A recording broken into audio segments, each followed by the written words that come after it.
हे बाबा धवलेश्वर महाप्रभु धलानंदिर धला होइतिबा महाप्रभु धवलेश्वराय नमो नमः। दीपं यदि परं ब्रह्म दीपं यदि जनार्दनः दीपहरति मे पापो पूजादिक नमस्तुते। बाबा धवलेश्वर महाप्रभु संसार सुखी रखंतु।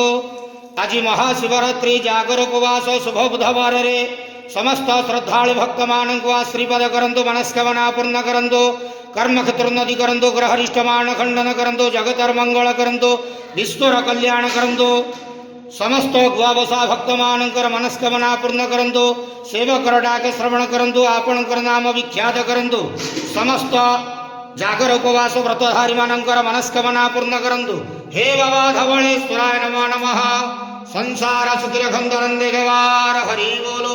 आज महाशिवरात्रि जागर उपवास रे समस्त भक्त मानक श्रीपद करंतु नंदे गवार हरि बोलो। बाबा धवलेश्वराय नमो नमः।